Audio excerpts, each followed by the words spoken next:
Now, this is where we start getting into looking at the lymphatic system, and immune function goes along with lymphatic system all along. When we start going into that kind, like looking into that Western way of looking at Gua Sha, promoting detoxification, so on and so forth. This is where we start engaging. This is probably the first time we've really talked about that meridian system, that invisible yang organ system, the San Jiao. So San Jiao is responsible for the transportation of fluids through the body. It's often talked about as like it's that functional relationship between various organs that are involved with fluid metabolism and metabolism in general.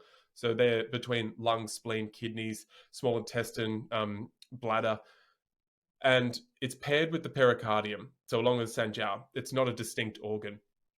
But what we're looking at here is the helping the body to transport fluids so they don't build up. It's also thought to take away the itching and heat. Is used to treat, we use, and that's the meridian organ system that's used when we're treating swelling, chronic constipation, problems with organs in the rib cage and the abdomen. So you can see how important this is as an organ system. And when you look at the organ system that we are supporting and working with, when we start engaging with this scraping of the Gua Sha, I can't ever stop relating to the San Jiao, because when you look at the organ systems like the lymphatic distribution of fluid, and a fluid drainage system that relies on your movement and relies on the body working, physically working on yourself, things like rebounding, jumping up and down, generally walking, staying active, so that we have momentum moving through the lymphatic system. That's what Gua Sha is doing, getting into those little places and literally moving towards those lymph nodes and those draining points.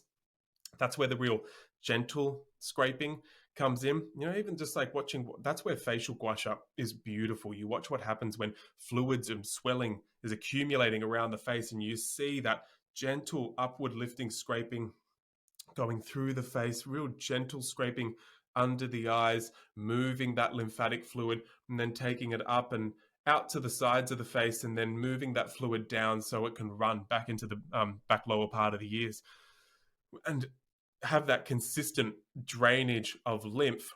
That's where you can bring that intention around beauty and that uplifting energy that, that's the reason why a lot of people are engaging with facial Gua Sha, but it's also the reason why I've really wanted to engage with Gua Sha at this point. I've got a long history with Gua Sha in the sense of, it's probably 10 years ago where I felt like I threw out that intention that I'd love to know that I have some, I don't know if it's not permission. This is, I was feeling very, very tuned in to the universe, and I could just feel it was something that I wanted to engage down this track and that art.